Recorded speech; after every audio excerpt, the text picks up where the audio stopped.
The air inside the Northwood Animal Shelter was a constant, vibrant tapestry of sound, a cacophony of barks, ranging from sharp yaps to deep, resonant woofs, mingled with the occasional plaintive whimper and the rhythmic slosh of cleaning buckets. The scent of disinfectant, damp dog fur, and stale kibble hung heavy, a perpetual perfume of desperation and hope. Amidst this sensory assault, one kennel remained a pocket of profound, almost unnatural, stillness. Within it resided Shadow, a large mixed-breed dog whose dominant features suggested a touch of shepherd and perhaps a hint of something more wild, more ancient. His coat was a deep, charcoal black, so dark it seemed to absorb the meager light filtering in from the high windows, earning him his quiet, unofficial name among the staff. His eyes, however, were anything but dark. They were a piercing, intelligent amber, often narrowed with an almost human weariness, and held a depth of sadness that few bothered to truly see. He was a long-term resident, an overlooked fixture, having arrived as a stray nearly 2 years prior, a testament to his imposing size and an inexplicable aura of reserved dignity that most visitors misinterpreted as aloofness, or worse, aggression. Shadow spent his days curled tightly in the furthest corner of his kennel, a self-imposed exile from the eager antics of his kennel mates.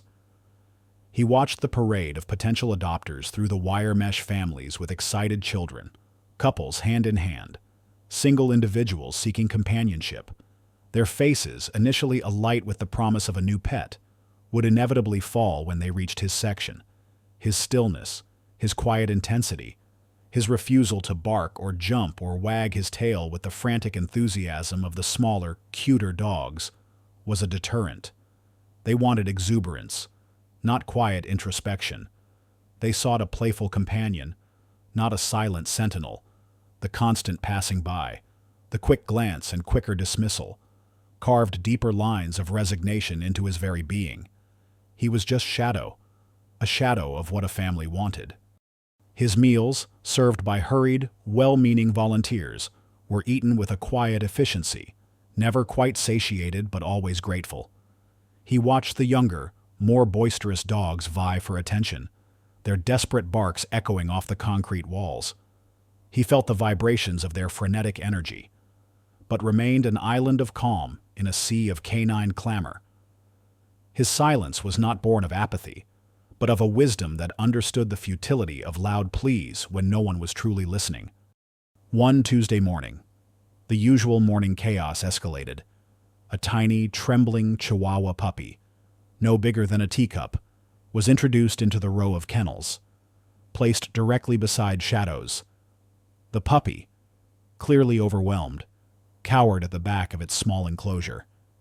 Immediately, a rambunctious terrier, 2 kennels down, began to bark incessantly, its sharp, aggressive yaps directed at the new arrival.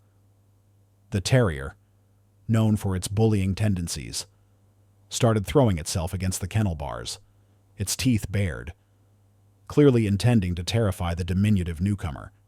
The Chihuahua puppy whimpered, its tiny body shaking uncontrollably, burying its head against the cold concrete. No one was immediately available to intervene. The kennel attendant was busy with a sick dog in the infirmary, and the usual morning volunteer, Sarah, hadn't arrived yet. The terrier's barks grew louder, more menacing. Shadow, who had been observing the scene with his usual quiet intensity, stirred, slowly, deliberately. He uncurled his large body. There was no growl, no aggressive posture, no dramatic display. He simply rose, a dark silhouette against the harsh fluorescent lights, and walked to the shared wall of his kennel. He stood there for a moment, a silent, imposing presence. Then, with a gentle nudge of his large nose, he pushed the trembling Chihuahua puppy's head further back, shielding its small form with his own imposing body. He settled down, not looking at the terrier, but simply existing as a calm, dark barrier. The terrier, caught off guard by Shadow's unexpected intervention and silent authority, faltered. Its barking lessened, then ceased altogether, It let out a frustrated huff and retreated to its own corner, intimidated not by aggression, but by the sheer, unyielding tranquility of Shadow's protective stance. Shadow then turned his head, nudging the puppy closer, allowing the tiny creature to press against his warm, comforting flank. The Chihuahua, sensing safety, burrowed into the soft fur, its trembling slowly subsiding. Shadow, the rejected, the overlooked, had saved the smallest among them, a quiet testament to his inherent dignity and a compassionate heart that few had bothered to see. Hours later, as Sarah, a kind-eyed volunteer with a perpetually tired smile, arrived for her shift, she noticed the unusual sight: the tiny Chihuahua puppy nestled safely against Shadow's massive side. A warmth spread through her chest. She had always felt a strange pull toward Shadow, sensing something deeper than what his guarded demeanor suggested. She saw the gentle, almost imperceptible lick Shadow gave the puppy's head, a silent reassurance. As Sarah prepared to clean Shadow's kennel, she noticed something that she, like all the others, had overlooked for years. Around Shadow's neck was a worn, dark leather collar. It was old, slightly frayed in places, but sturdy. Attached to it was a metal tag, tarnished and dull, its surface scratched and pitted from countless brushes against concrete and wire. The engravings on it were faint, almost illegible to a casual glance, obscured by years of neglect and grime.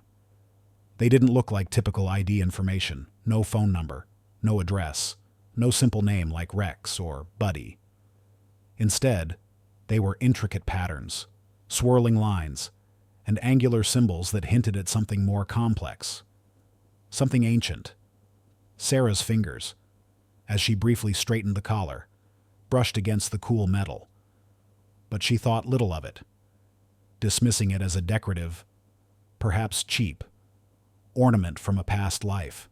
Yet, as she continued her work, a fleeting, almost melancholic memory flickered in Shadow's mind. It was a fragment, a sensory echo of a distant, grand place. He saw, not with his eyes, but with an inner vision, a vast open landscape stretching beneath an immense sky, a place of rolling hills and ancient trees, bathed in the light of a setting sun. The feeling of that worn collar against his neck was inextricably linked to that memory, to the scent of ancient earth and the whisper of forgotten winds. The memory was quickly suppressed, however, like a painful dream from which he awoke. It felt too real, too beautiful, too incongruous with the cold, hard reality of his kennel. It was a secret he carried, one etched into his very being, and one no human had yet been able to read. The tarnished tag held the key, a silent testament to a heritage that no one had ever bothered to scrutinize, its true meaning waiting, patiently, for the right eyes to see. The morning cacophony of the Northwood Animal Shelter, usually a chaotic symphony, was abruptly silenced by an unexpected, grim announcement. The shelter director, Ms. Eleanor Evans, a woman whose kind eyes were often shadowed by the immense weight of her responsibilities, called a mandatory staff meeting. Her voice, typically calm and composed, was strained, her shoulders slumped under an invisible burden. She stood before a whiteboard usually reserved for daily schedules, but now displaying a stark, unforgiving deadline. Euthanasia protocol, 2 weeks. "I regret to inform you," Ms. Evans began, her voice barely a whisper, "that due to severe budget cuts and a critical overcrowding situation, we are forced to implement a revised euthanasia protocol. All dogs unadopted for over 6 months, as well as new intake that cannot be accommodated, will be humanely put down, starting 2 weeks from today." Her words, delivered with a professional detachment that barely masked her inner turmoil, landed like a death knell in the already somber room. A collective gasp swept through the staff. Tears welled in the eyes of several volunteers. The implications were immediate and devastating. Long-term residents, those dogs who had endured months, even years, of hope and rejection, were now squarely in the crosshairs. Shadow, having resided in the shelter for nearly 2 years, was at the top of that grim list. The news, though not directly communicated to the animals in human words, permeated the very air of the shelter. Dogs, with their uncanny ability to sense human emotion, grew restless. Barks became more anxious, whines more frequent, and a low, guttural murmur spread through the kennels, as if a dark premonition had touched every paw. Shadow, tucked away in his usual corner, felt the shift acutely. His amber eyes, always keenly observant, watched the staff's faces contort with distress. He heard the sudden, hushed urgency in their voices, the quick, worried glances they cast towards the long-term kennels. The subtle change in the rhythm of the shelter, the abrupt cessation of hopeful chatter, filled him with a primal dread he hadn't experienced since his days on the streets. Each hurried step of a volunteer, each whispered conversation, now vibrated with a new, terrifying urgency. He saw families arrive, their children skipping ahead, pointing at the smaller, more animated dogs. He watched them pass his kennel, their smiles fading into polite apologies as they moved on. Each rejection, which once felt like a familiar dull ache, now felt like a hammer blow, a countdown to an inevitable end. The simple fact of his existence, his quiet dignity, had always been enough for him to endure the loneliness. But now, his very life was on the line, and his stillness, his inability to perform the eager dances of other dogs, felt like a fatal flaw. Yet, amidst this despair, something ancient and powerful began to stir within Shadow. It wasn't a panicked fear, but a deeper, more profound instinct. His ancestors, the wild wolves, had faced death and adversity with a fierce will to survive, to find a purpose, to protect their pack. Though he had no pack here, no immediate purpose beyond existing, that primal drive ignited a spark within his weary spirit. He couldn't understand the words, but he understood the concept of running out of time. He began to observe the families with a new intensity. Instead of retreating into his corner, he would rise, albeit slowly, when a family approached his row. He wouldn't bark, but his amber eyes would fix on the parents, then the children, trying to convey something beyond words. A silent plea, a desperate offer of companionship, a yearning for connection that he had long suppressed. He would sometimes offer a soft, low whine, a sound so uncharacteristic that it would briefly draw Sarah's attention, making her wonder if he was feeling unwell. This was his awakening, a desperate yet dignified struggle against an unseen fate. One particularly busy afternoon, with the deadline now less than a week away, Sarah, kind but overworked, led a new, eager family, the Millers, through the adoption floor. They were a cheerful, bustling group.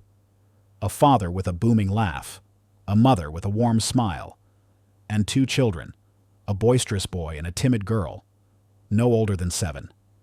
Sarah having a soft spot for Shadow. Despite his repeated rejections, decided to give him one last earnest pitch. "And this is Shadow," she said, her voice filled with a hopeful lilt as they approached his kennel.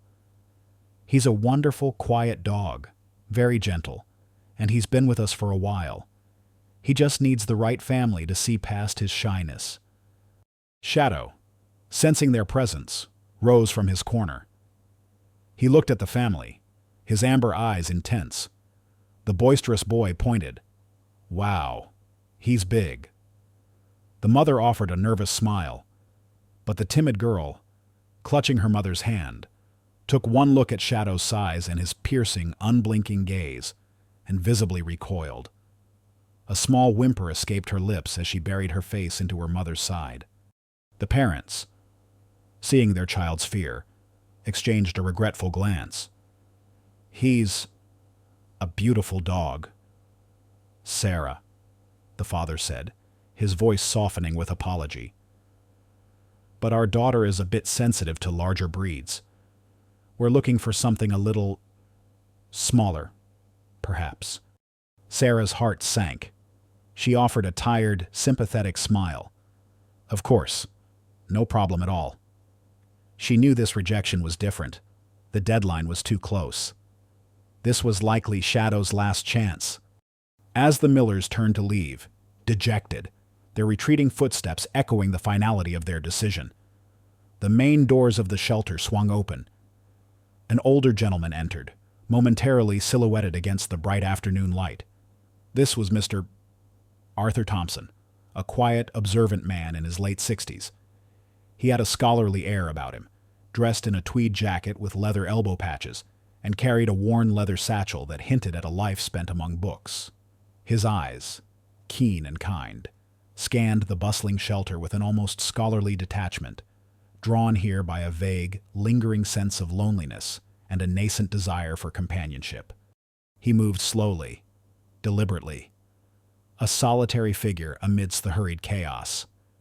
As he passed Shadow's kennel, his gaze, accustomed to scrutinizing ancient scripts and forgotten details in his historical research, briefly lingered. He noticed Shadow's unique stillness, its almost regal composure amidst the frantic energy of the other dogs. And then, his eyes, almost by accident, dropped to the worn leather collar. His gaze fixed, for only a fleeting moment, on the tarnished metal tag. He couldn't make out the faint engravings from that distance, but there was something about its shape, its ancient patina, that sparked a tiny flicker of curiosity in his discerning mind. He moved on, unaware that this chance encounter was the point of no return for both himself and the quiet dog named Shadow, an encounter that would soon unravel a secret long buried in time. The lingering scent of antiseptic and damp fur hung heavy in the air of the Northwood Animal Shelter as Mr. Arthur Thompson, his scholarly mind now buzzing with an uncharacteristic intensity, approached Shadow's kennel. The departure of the Miller family had left the large mixed-breed dog slumped in a posture of profound despair, his amber eyes dull with resignation. Mr. Thompson, usually reserved, felt an inexplicable pull towards the quiet animal, a tug that transcended mere sympathy. He knelt slowly, his tweed jacket creasing, and extended a gentle hand through the kennel bars. "Hello there, fellow," he murmured, his voice soft, almost a whisper, accustomed to addressing forgotten texts. Shadow, usually unresponsive to human touch beyond the hurried pats of volunteers, stirred. To Mr. Thompson's profound surprise, the dog slowly, hesitantly, nudged its large head into his open palm, a soft sigh escaping its muzzle.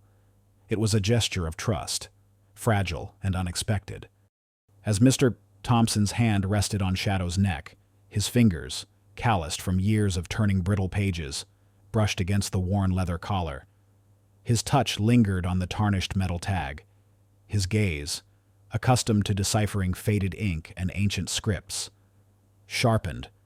He squinted, leaning closer, trying to discern the faint etchings obscured by grime and time. It wasn't a typical ID tag, he realized, even before he could make out the details. There were no standard numbers or letters, only intricate patterns, swirling lines, and angular symbols. He took a moment, his breath held, his brow furrowed in concentration, the light from the overhead fluorescent tubes catching the faint gleam of the metallic surface. And then, as his eyes adjusted, as his mind, trained in the arcane arts of historical interpretation, began to connect the lines, a profound shift occurred within him. His expression, usually one of quiet contemplation, transformed. Intense surprise, then a dawning recognition, a profound, almost dizzying sense of discovery washed over him. He carefully, gently, traced the symbols with his fingertip. It was not a generic ID. It was a symbolic crest, an ancient insignia, a familial mark. long forgotten, buried deep in the obscure annals of history, yet undeniably familiar to his scholarly mind. He felt a tremor of something akin to awe. At that moment, Sarah, the kind volunteer, returned to Shadow's kennel, her face etched with a familiar weariness. She carried a fresh bowl of water, her heart heavy with the impending deadline. "He's just not having any luck, is he?" She sighed, her gaze softening as she saw Mr. Thompson. Such a good boy, too. She witnessed Mr. Thompson's focused attention on the tag, his unusual posture, and the almost trance-like state he seemed to be in. She'd never seen anyone so engrossed in Shadow, let alone his collar. From a distance, Mr. Jonathan Harrison, a prominent local dog breeder known for his impeccable, if snobbish, taste and an inflated sense of self-importance, noticed the unusual scene. Harrison was a frequent visitor to the shelter, not out of charity, but to scout for potential breeding stock among the purebreds, or simply to offer unsolicited, often harsh, critiques of the shelter's practices. He saw Shadow as nothing more than a large, unattractive mongrel, completely devoid of value or lineage, a blot on the pristine reputation of true canine excellence. His eyes, cold and calculating, narrowed as he watched Mr. Thompson, an unassuming old man, paying such unusual attention to that reject. Driven by his inherent arrogance and disdain for anything he deemed common or unrefined, Harrison sauntered over, a sneer twisting his perfectly sculpted lips. "Don't waste your time with that one, old man," he drawled, his voice dripping with condescension. He gestured dismissively at Shadow with a manicured hand. "It's been here for ages. A true reject. Too big, too quiet, no pedigree. Everyone who comes through here gives it a pass. Stick to pedigrees if you want quality. True companionship. I have a magnificent golden retriever puppy, purebred, just waiting for a good home. Far more manageable." He subtly tried to steer Mr. Thompson away from Shadow, his intention clear to assert his perceived superior knowledge of dogs and their worth, and to dismiss anything that challenged his narrow view. Mr. Thompson, barely registering Harrison's presence, remained captivated by the tag. "This isn't a common tag," he murmured, more to himself than to Harrison, as he finished tracing the last symbol. "This is an ancient crest, a lineage." Harrison scoffed, his face contorting in disgust. "A lineage of what street mutts? Don't be absurd.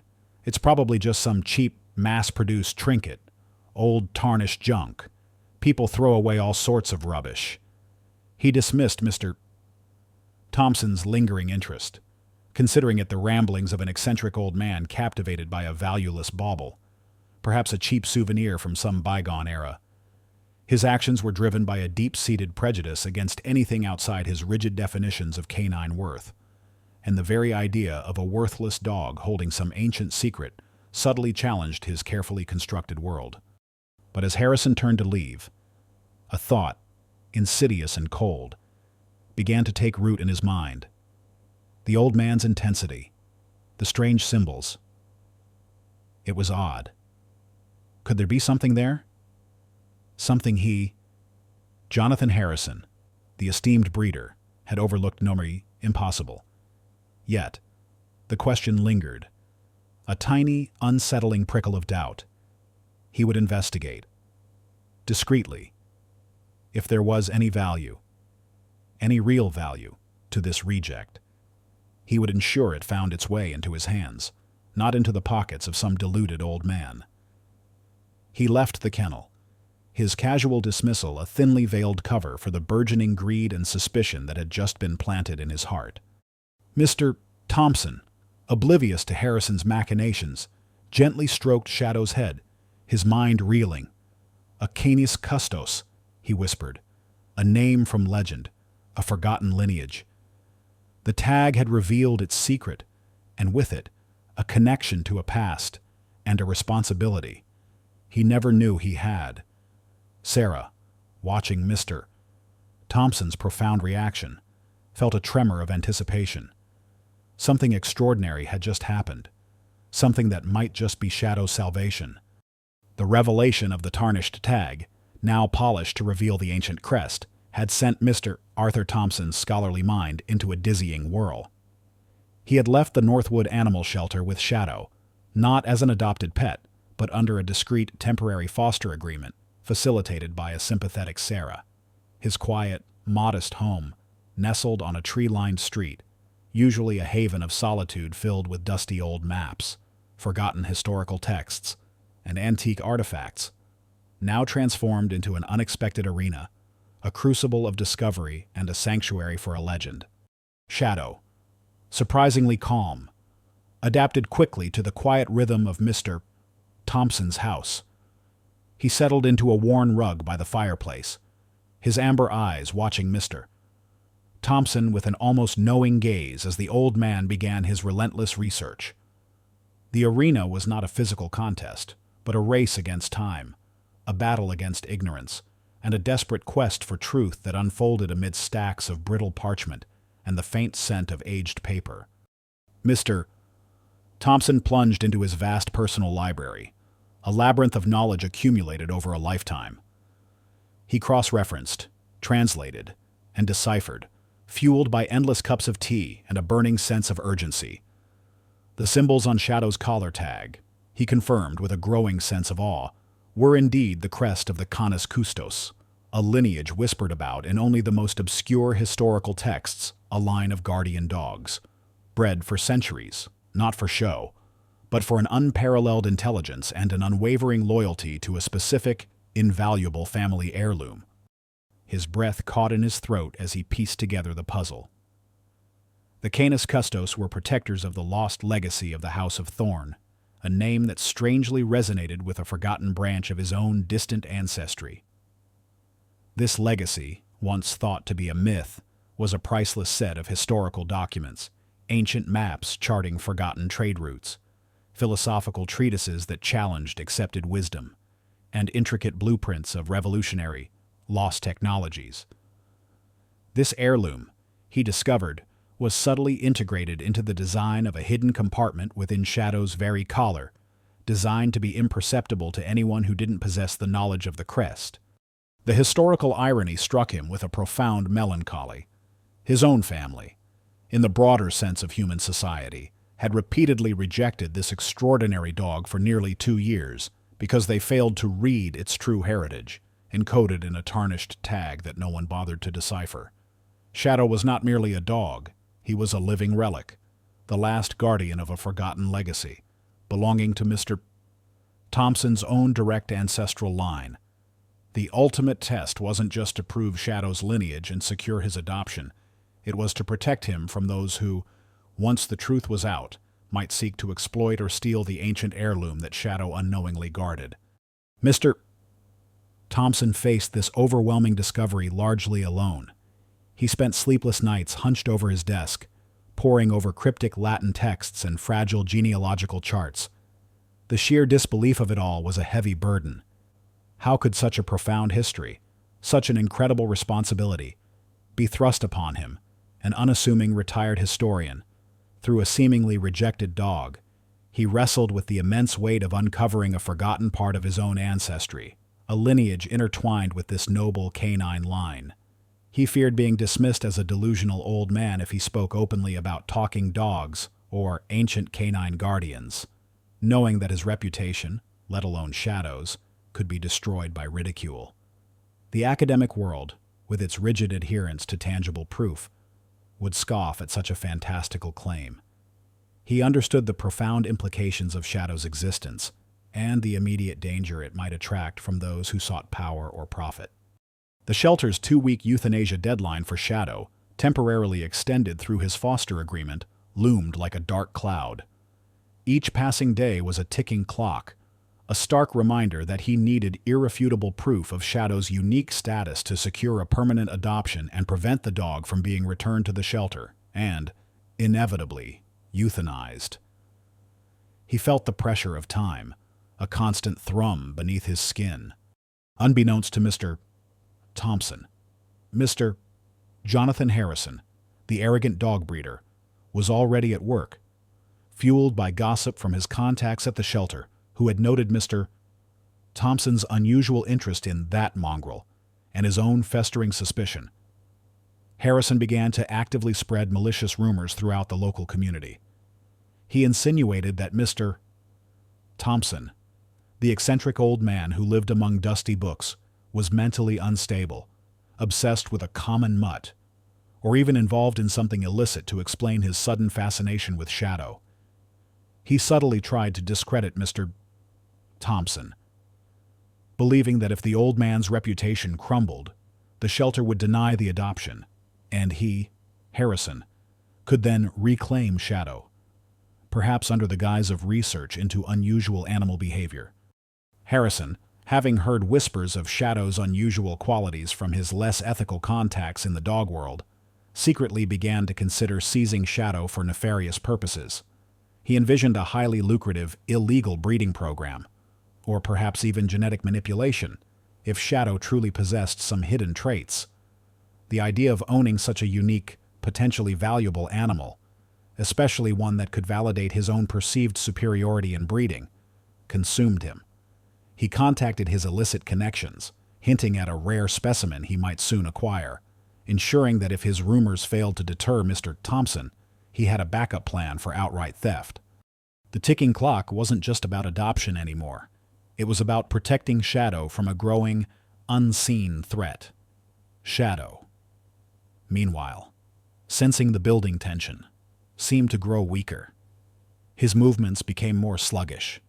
His amber eyes, though still bright, occasionally clouded with a weariness that went beyond simple fatigue. The strain of carrying such a profound, yet unacknowledged, burden was taking its toll. Mr. Thompson, desperate, intensified his research, driven by the knowledge that not only Shadow's life, but an entire forgotten legacy, depended on his ability to unveil the truth before it was too late. He worked tirelessly, racing against both the shelter's deadline and the insidious machinations of a greedy, prejudiced man. The morning sun, usually a beacon of hope at the Northwood Animal Shelter, seemed to mock the grim reality unfolding within its walls. The 2-week euthanasia deadline had dwindled to mere hours, its shadow lengthening over Shadow's kennel. Mr. Arthur Thompson, armed with a worn leather satchel overflowing with meticulously organized documents, genealogical charts, and detailed translations, arrived with Shadow calmly trotting by his side. The air crackled with a tension that was almost palpable. He made his way to Ms. Eleanor Evans's office, the shelter director, a woman whose face was a canvas of deep lines etched by the impossible decisions of her role. Her desk was already cluttered with final paperwork, including the dreaded euthanasia forms. As Mr. Thompson began to arrange his proofs, the door burst open. Mr. Jonathan Harrison, the local dog breeder, strode in, his eyes narrowed, a smug, venomous smile playing on his lips. He had received a tip-off about Mr. Thompson's renewed attempt to adopt Shadow and was determined to ensure his worthless mongrel remained just that. Well, if it isn't Mr. Thompson still fixated on that? Reject? Harrison sneered, his voice cutting through the strained atmosphere. Still peddling your absurd fantasies about ancient dog lineages, Ms. Evans, I must warn you, this man is becoming quite unhinged, spreading rumors, fabricating stories. He's clearly not fit to adopt any animal, let alone one he's obsessed with for some bizarre personal delusion. He waved a dismissive hand at Shadow, who, sensing the escalating tension, subtly shifted his large body. Shadow positioned himself between Mr. Thompson and Harrison, his amber eyes fixed on the antagonist with an unwavering, almost imperceptible display of ancient guardian instincts. It was a silent, powerful gesture, a confirmation of his inherent role that only a discerning eye might catch. Mr. Thompson, usually reserved, felt a surge of cold anger. He gripped the edge of Ms. Evans's desk, his knuckles white. Mr. Harrison, Your malicious fabrications are baseless and beneath contempt. I am here to present irrefutable evidence of Shadow's unique heritage and to secure his adoption. Ms. Evans, caught between the two men, sighed, her gaze flickering from Mr. Thompson's earnest face to Harrison's sneering one. She was tired, burdened by the weight of her duty and the shelter's dwindling resources. Harrison's insistent, seemingly rational accusations, though colored by his known snobbery, sounded plausible to a mind already stretched thin. Her hand hovered over the euthanasia forms, her resolve wavering. The weight of the world seemed to press down on her, urging her towards the pragmatic, if heartbreaking, decision. Mr. Thompson, with all due respect. Ms. Evans began, her voice weary. We've given Shadow every chance. Families have come and gone. The deadline is upon us. We need to make difficult choices. What evidence could possibly change that now? Harrison, seeing his advantage, stepped forward, his voice dripping with mock sympathy. What good is a dusty old tag, Ms. Evans, from a rejected mongrel? No less, it's just a common mutt, worthless. Don't let this old man's delusions endanger the reputation of your shelter or, worse, the well-being of the animal if he's truly unstable. He attempted to pluck the worn tag from Shadow's collar, but Shadow, with a sudden, swift movement, pulled back, a low, almost imperceptible growl rumbling deep in his chest. It was the bated breath moment. Ms. Evans's eyes darted to the euthanasia forms, her hand trembling. Harrison's sneer widened, sensing victory. The clock in the shelter office ticked loudly, each second a hammer blow. Then, Mr. Thompson took a deep, fortifying breath. His voice, though quiet, resonated with an authority that silenced Harrison's taunts. You speak of worth, Mr. Harrison, but you have no idea what true worth is. He turned to Ms. Evans, his eyes burning with conviction. The tag is not just a crest, Ms. Evans. It is a key to a forgotten lineage, a living legend. He presented his binder. Here, I have translated the ancient symbols. This dog is a Canis Custos, a guardian from the legendary House of Thorn, my own direct ancestral line. They were bred not for superficial beauty, but for unparalleled intelligence, unwavering loyalty, and a hidden connection to a priceless family heirloom. Harrison scoffed again. Hidden connection. This is madness. What good are ancient texts when the dog before us is just a plain rejected mutt? Where is your proof? Old man, where is this hidden connection beyond your ramblings? The proof, Mr. Thompson stated, his voice unwavering, is etched into his very being, just as it is etched into this collar. He then performed the unveiling. He gently lifted Shadow's paw, turning it slightly. Look closely. Ms.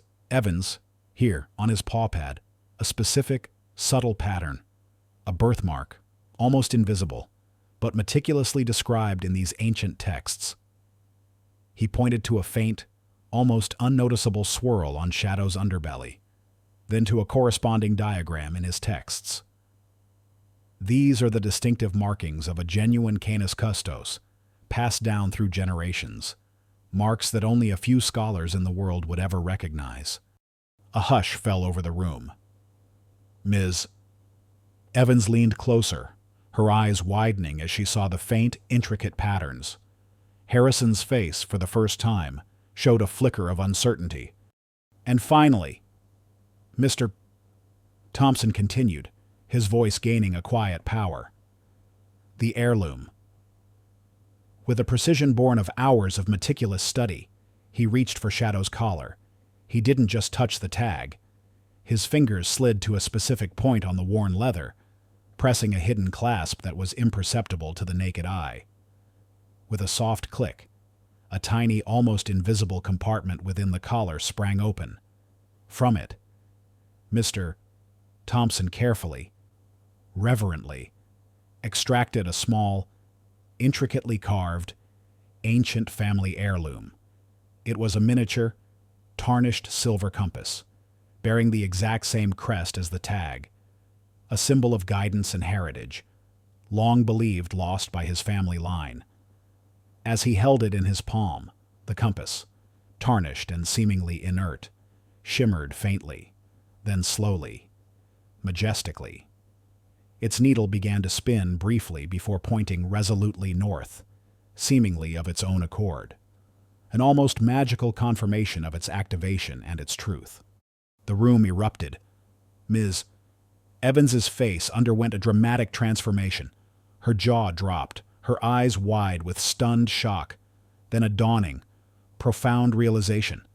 Her hand, which had hovered over the euthanasia forms, now trembled, but with awe, not hesitation. The shelter staff, who had known Shadow only as the problem dog no one wanted, were utterly overcome with emotion. Gasps of astonishment filled the air, quickly followed by murmurs of profound admiration. Their initial disbelief melted away, replaced by the overwhelming truth unfolding before them. Harrison, witnessing his carefully constructed lies crumble into dust, froze. His face went ashen, his jaw slack. The compass's inexplicable movement, the indisputable markings, the undeniable revelation of Shadow's noble, ancient lineage. It was too much. His arrogance, his pride, his entire worldview built on superficial pedigree, shattered into a million pieces. His public humiliation was complete.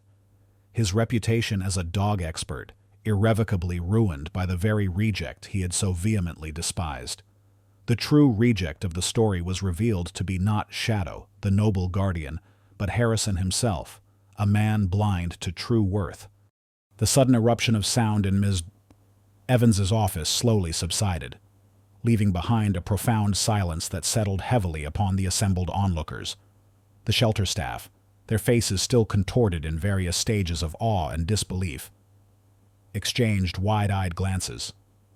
Mr. Jonathan Harrison, who moments before had exuded such arrogant confidence, stood frozen, his face a grotesque mask of shock and utter humiliation. The tarnished silver compass, now resting in Mr.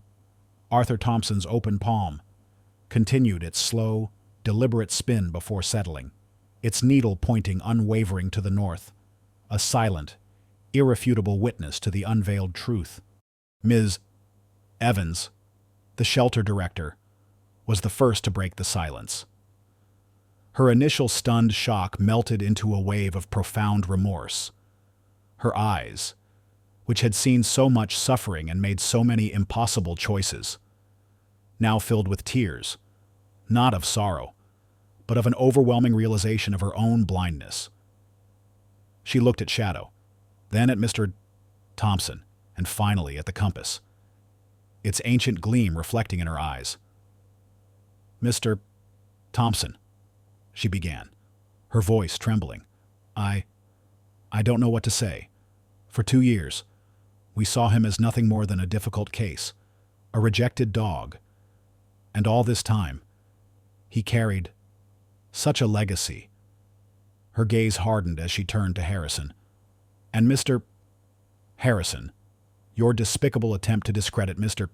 Thompson, your malicious lies, it's beyond reprehensible. You have no place here, nor in any respectable canine community. Harrison, still ashen-faced, stammered, attempting to regain some semblance of composure. This is preposterous. A trick. An old man's fantasy. I'll sue. I'll report this charlatanism. But his words, hollow and devoid of conviction, fell flat. The shelter staff, now fully understanding the depth of his malice and the truth of Shadow's lineage, looked at him with undisguised contempt. His carefully constructed facade of expertise and superiority had crumbled, revealing the petty, envious man beneath. "There will be no suing, Mr. Harrison," Ms. Evans stated, her voice firm, all traces of weariness replaced by resolute anger. "And I assure you, your reputation will precede you, your professional conduct, your unethical practices. And your attempts to manipulate and defame a good man and a noble animal will be reported to every relevant association and authority. She then turned to the staff. Please escort Mr. Harrison out. Immediately. 2 burly shelter workers, their faces grim, moved to obey. Harrison, his arrogance utterly shattered, offered no resistance, allowing himself to be led away, his public humiliation complete. He had lost his standing, his reputation, and the respect of an entire community, a downfall perfectly commensurate with his arrogance and deceit. The reject he had scorned had, in the end, been his undoing. With Harrison gone, a new sense of peace settled over the office. Ms. Evans, her shoulders still slumped with the weight of past mistakes, looked directly at Shadow, who had quietly returned to Mr. Thompson's side. Shadow, she whispered, her voice filled with a profound sorrow. I am so sorry.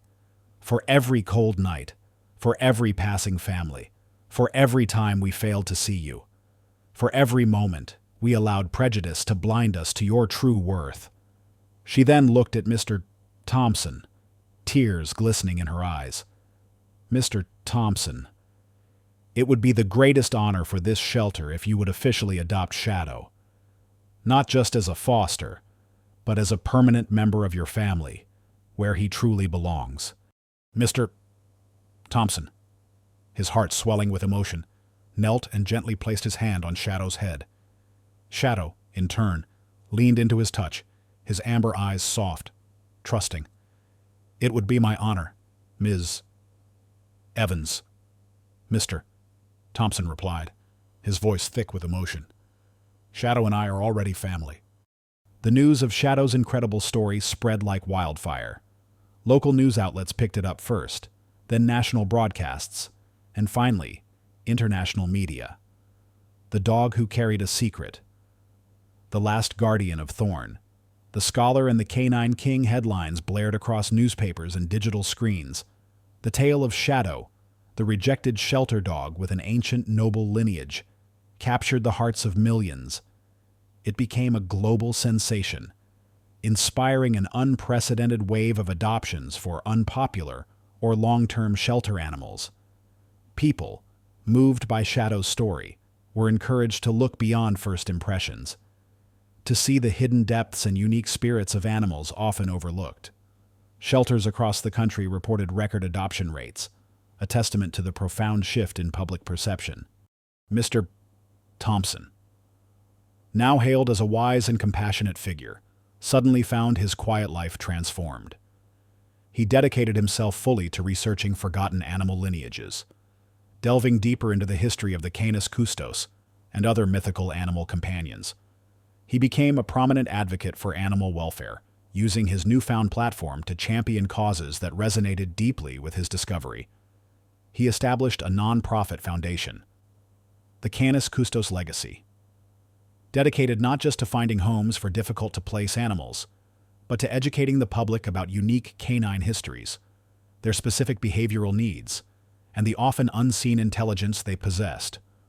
Shadow, the dog who had started it all, became the Foundation's beloved, unofficial mascot, his quiet dignity an enduring symbol of their mission. A few weeks after Shadow's adoption, Mr. Thompson sat with Sarah, the kind volunteer, in his quiet study. The air was filled with the scent of old books and fresh coffee. Shadow lay curled at their feet, a picture of contentment. Sarah, who had become a close friend and a dedicated member of his burgeoning foundation, held a steaming mug, her face alight with a quiet joy. I still can't quite believe it, Mr. Thompson, Sarah mused, her voice soft. All those years, all those families, they just walked past him. They didn't see... Mr. Thompson smiled, gently stroking Shadow's head. They saw what they expected to see. Sarah, a big, quiet dog, perhaps a bit intimidating. They didn't take the time to truly look, to read between the lines, or in Shadow's case, to read the very tag on his collar. He gestured towards the compass, now displayed in a small, velvet-lined box on his desk, its silver gleaming softly. This heirloom, this legacy, was hidden in plain sight, just like Shadow's true nature. It teaches us a profound lesson, doesn't it? That true worth is often concealed, waiting for someone with the patience and the heart to discover it. Sarah nodded, her eyes distant, reflecting on the countless animals she had seen rejected. It's changed everything, Mr. Thompson. People are asking different questions now. They're looking beyond the breed, beyond the age, beyond the first impression. They're asking, what's their story? Mr. Thompson's smile widened. Precisely. Every animal has a story, Sarah. Some are just written in a language few understand. Our task, with the legacy, is to help translate those stories, to ensure that no creature, however overlooked, is ever truly rejected again. Their reflective dialogue, born of a shared extraordinary experience, cemented their bond and reaffirmed the profound shift their lives, and the lives of countless animals, had just undergone. Years later, the Northwood Animal Shelter, once a symbol of overlooked creatures and quiet desperation, had been transformed. It now stood as a sprawling, state-of-the-art campus, bathed in the gentle glow of the setting sun, a beacon of hope and understanding for animals worldwide. What began as a humble local clinic had blossomed into the Canis Custos Legacy, a renowned non-profit foundation, and at its heart was the very man who had dared to read a tarnished tag, Mr. Arthur Thompson. Mr. Thompson, now well into his 70s, but still spry and with a profound twinkle in his keen eyes, often sat in his sun-drenched office. The room, once a solitary sanctuary for dusty old texts, was now a vibrant, welcoming space, filled with framed photographs of rescued animals, cheerful artwork by grateful children, and the soft hum of contented dogs napping nearby.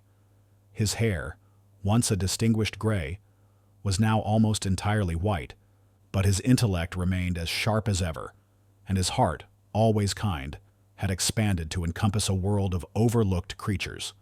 Shadow, the quiet guardian who had started it all, lived a long, happy, and dignified life. His once gaunt frame was now robust, his dark fur gleaming, his amber eyes still holding that ancient wisdom, but now softened by years of unconditional love and unwavering companionship. He was more than a beloved family member. He was a global symbol of hope, a living testament to the extraordinary depths and hidden potential that often lie beneath the surface, waiting for someone to truly see. His presence brought immense joy and quiet wisdom to Mr.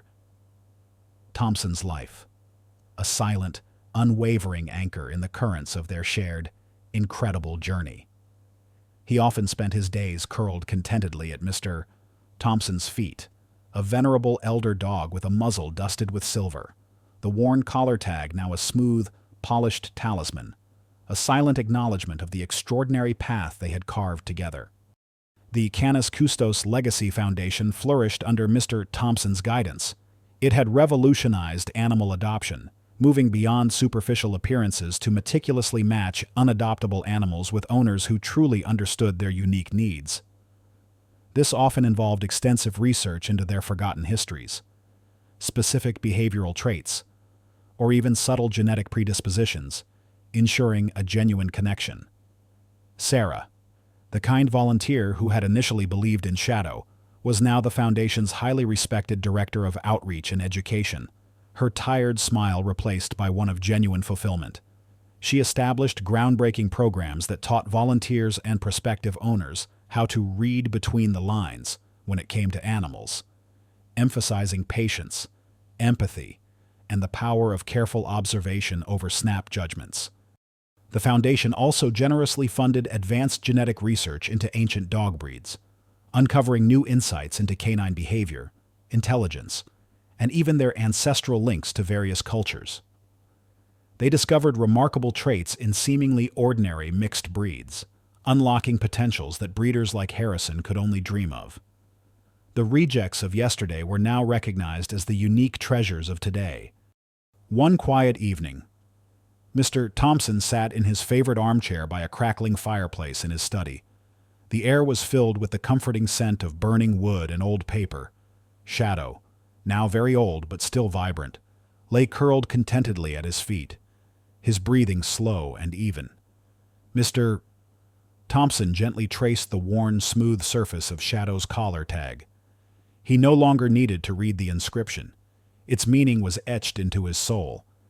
It was a silent acknowledgement of the extraordinary journey they had shared, a tactile reminder of the hidden depths and extraordinary legacies that exist in the most unexpected of beings. Nearby, a younger dog, a rescued mixed breed with intelligent, watchful eyes, rested peacefully. This was Lyra, a protege from the Foundation, a gentle soul with a striking resemblance to Shadow, though not literally his descendant. Lyra was one of the many animals rescued and rehomed by the Legacy, a new embodiment of the unseen potential that Mr. Thompson's Foundation sought to unveil. She represented the continuing cycle of understanding, compassion, and the endless wonder of the animal world that awaited those willing to truly see. As the flames danced in the fireplace, casting long shadows across the room, Mr. Thompson looked from Shadow to Lyra, a profound sense of peace settling over him. He had opened a door to a forgotten past, and in doing so, had helped build a brighter future for countless creatures, ensuring that no dog, no matter how rejected, would ever again be truly unseen. If this story stirred your heart, if it reminds you that courage can alter destinies, and that light always finds a path even in the deepest darkness, please leave a comment. Share this story with those who need inspiration. Like, subscribe, and hit the bell to never miss our upcoming stories.